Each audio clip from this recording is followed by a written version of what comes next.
हथेली पे जो भी टेढ़े बेढ़े रेखाएं बनी हुई है उस रेखाएं में कुछ भी नहीं लिखा रहता है। लेकिन आप ज्योतिष शास्त्र का पुस्तक खोल के देखिए, उसमें हस्तरेखा, हथेली के बारे में, हाथ पे अंकित रेखाओं के बारे में ढेर सारी अजीबोगरीब बातें बताई गई है।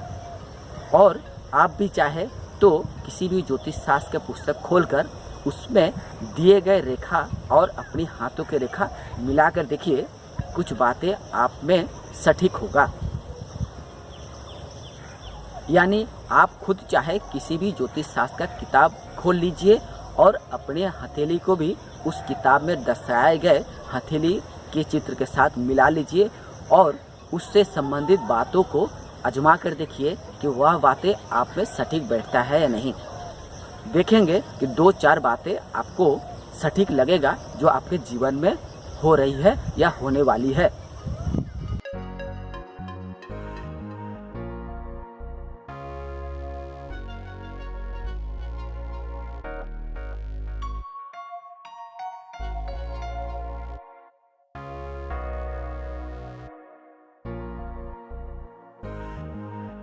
लेकिन चुनौती की बात यह है कि जब आप किसी ज्योतिषी के पास जाते हैं तो वह ज्योतिषी आपके बारे में कैसे बता देता है कि आपके जीवन में अमुक घटना है, आप अमुक समस्या में पड़े हुए हैं और उस समस्या का उपाय क्या है।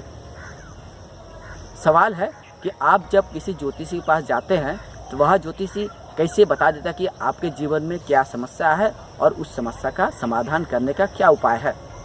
वास्तव में जो लोग ज्योतिष शास्त्र या ज्योतिष पर विश्वास करते हैं वे ही ज्योतिषी के पास जाया करते हैं।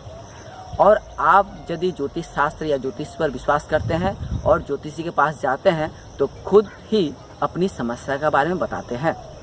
आपकी एक समस्या के बारे में सुनकर ज्योतिषी को इतना समझ में आ जाता है कि आप समस्या में है और उसका समाधान करने का क्या क्या उपाय हो सकता है। असल में आप खुद ज्योतिषी को बताते हैं कि आपके जीवन में यह समस्या है और यह सुनकर ज्योतिषी ठगी का धंधा करने के लिए, आपको उल्लू बनाने के लिए समस्या का समाधान करने का उपाय बताता है और इसके बदले में आपको तावीज़, कवच, ग्रह रत्न आदि देता है और इसके बदले में मोटी रकम ले लेता है। इसके साथ ही ज्योतिषी आपके बारे में ऐसी कुछ बातें बताता है जो लगता होगा कि वाह, ज्योतिषी सही में आपके बारे में जो कुछ बताया है वह सच है। यदि आपको देखकर ज्योतिषी बताता होगा कि आप जब 10 साल की उम्र में थे तो आप किसी दुर्घटना में पड़ गए थे, किसी तालाब में या नदी में डूबने से बच गए थे या पेड़ से गिरकर बच गए थे। इस तरह की घटनाएं आमतौर पर ग्रामीण क्षेत्रों में किसी न किसी व्यक्ति के जीवन में होता ही है। मेरे इस बात को आजमाने के लिए आप अपने परिचित 10 या 15 लोगों को इस तरह की बातें बताइए कि आपकी उम्र जब 10 से 15 साल थी तब आप दुर्घटना का शिकार बचते बचते बच गए। आप पानी में डूबते हुए बच गए थे, तालाब में या नदी में। देखिएगा 10 या 15 लोगों में से 8 या 9 लोग ऐसे निकलेंगे जो बताएंगे कि हाँ, मैं 15 या 12 साल की उम्र में पानी से डूबते हुए बच गया था। ज्योतिष शास्त्र या ज्योतिष पर विश्वास करने वालों में महिलाओं की संख्या अधिकांश होती है।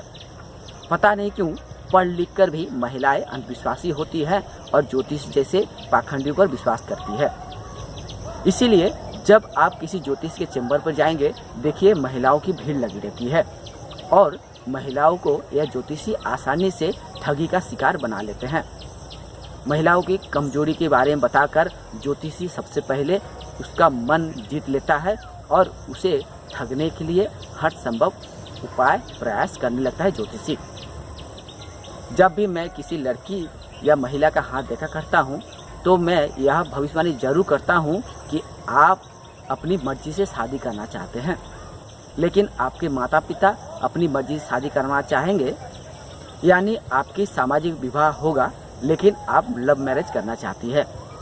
ऐसे में आप देखिएगा अधिकांश लड़कियां यह बात स्वीकार करेगी कि वह लव मैरिज करना चाहती है, अपनी मर्जी से करना चाहती है शादी, और ऐसे में वह लड़कियां आपको विश्वास कर लेगी शायद आपके पास ज्योतिष शास्त्र का ज्ञान है, आप भी ज्योतिषी की भांति भविष्यवाणी कर सकते हैं, कुछ बातें बता सकते हैं। लेकिन सच तो ये है, जब आप ज्योतिष शास्त्र में विश्वास करने वाली किसी लड़की या महिला को यह बता दे कि आपके जीवन में अमुक अमुक घटना हो गई है और आने वाले समस्या भी आपके जीवन में है, तो वह विश्वास कर लेगी। आप चाहे तो खुद आजमा के देख लीजिए, आपके परिचित किसी महिला मित्र या आपके परिचित जो भी लड़कियां हैं उसका हथेली देख लीजिए और कुछ ऐसी बातें बता दीजिए जो बातें सामान्य हो। जैसे आप यदि कोई कॉलेज में पढ़ने वाली, स्कूल में पढ़ने वाली लड़की को यह बता दीजिए कि आपकी 25 या 26 साल की उम्र में शादी हो जाएगी और आपके माता पिता आपकी शादी करवाना चाहते हैं, लेकिन आप अपनी मर्जी से लव मैरिज करना चाहते हैं, तो देखिएगा अधिकांश लड़कियां ये बात कहेगी कि हाँ, आपने सही कहा कि मैं लव मैरिज करना चाहता हूँ, लेकिन मैं अपने माता पिता का भी सम्मान करता हूँ।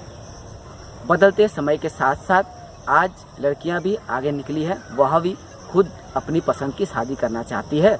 ऐसे में आप यदि बताते हैं कि वह लव मैरिज करना चाहती है, अपनी पसंद की शादी करना चाहती है, तो वह सच होगा। लेकिन इसके पीछे ज्योतिष शास्त्र या ज्योतिषी का कोई महत्व नहीं है। अगर कोई ज्योतिषी किसी लड़की का हाथ देखकर यह बताता है कि आपकी 25 या 26 साल की उम्र में शादी हो जाएगी, लव मैरिज होगी, तो भी इसके पीछे कोई ज्योतिष शास्त्र का महत्व नहीं है। आप भी मेरे जैसा आजमा के देखिए और भविष्यवाणी करिए, देखिएगा आपकी बात सच होती है नहीं। कुल मिलाकर ज्योतिष शास्त्र का पाठ करने के बाद मुझे इतना पता चल गया कि ज्योतिष शास्त्र सिर्फ एक शास्त्र है।